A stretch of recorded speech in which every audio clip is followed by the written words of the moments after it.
en France d'ignorer ce média sur Internet qui met en avant des initiatives positives, 100% made in France et qui voit la vie du bon côté. Il s'appelle Franchement Bien. On l'a trouvé franchement bien. Alors on invite celui qui en est à l'origine. Bonjour Arnaud Sorisseau. Bonjour. Vous trouvez que les médias traditionnels plombent un peu l'ambiance avec leur lot de mauvaises nouvelles, que vous ne niez pas d'ailleurs.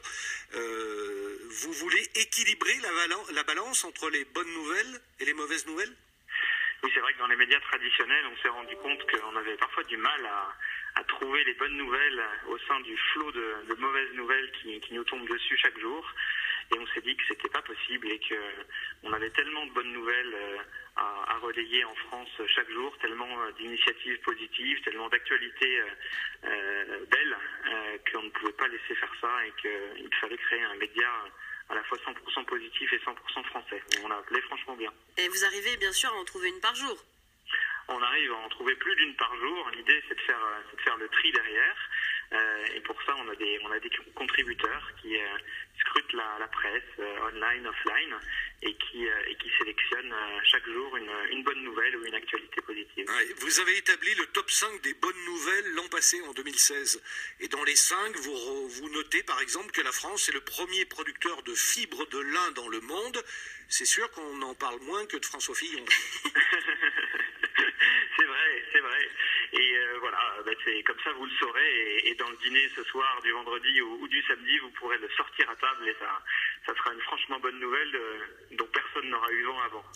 Et Arnaud Sorisseau, tous les thèmes, vous les traitez, mode, innovation, peu importe, science, il y a de tout. Oui, il y a vraiment de tout. On essaye de toucher à tous les sujets parce qu'on se rend compte qu'en France, on est bon, voire très bon dans pas mal de domaines et de problématiques. Donc on essaye de varier les plaisirs. Et vous êtes combien à travailler en fait? Est-ce qu'il y a des journalistes professionnels qui contribuent? Comment ça se déroule? Non, on est une entreprise à but non lucratif, hein, donc on n'a pas de professionnels, on a des contributeurs bénévoles. On est aujourd'hui une dizaine, et d'ailleurs on est preneurs de toutes les bonnes volontés. Et voilà, chaque jour on publie une des bonnes nouvelles écrites par un de nos contributeurs. Voilà, vous voyez en fait le verre à moitié plein du matin au soir. Vous avez par exemple remarqué que la Saint-Valentin tombait le jour de la Ligue des Champions PSG-Barcelone. Mais c'est pas une bonne nouvelle du tout, ça. Mais c'est dur pour les amoureux du foot et les amoureux tout court, Frédéric. C'est pas franchement bien, ça. Alors, vous proposez comme cadeau une box avec des produits français à déguster avant le match.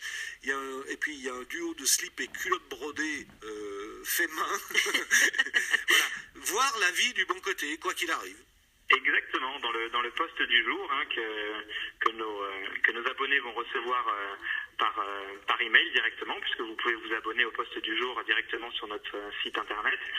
Les gens vont aujourd'hui recevoir en effet des idées comme ça pour un peu compenser le fait que la Saint-Valentin tombe malheureusement un jour de match PSG-Barcelone. Mais écoutez, en tout cas, on a envie d'en savoir plus sur Franchement Bien. Pour ça, c'est simple. On tape Franchement Bien sur le moteur de recherche bien connu, et on tombe sur votre site. Et en contrepartie, vous allez écouter une heure en France. Voilà, j'allais vous le demander. Parce qu'on fait la même chose, on fait le même métier finalement. Oui, c'est vrai. Très bien. En tout cas, merci d'être venu nous parler de ce média. Merci pour votre enthousiasme. Et merci à vous de relayer ce genre d'initiative.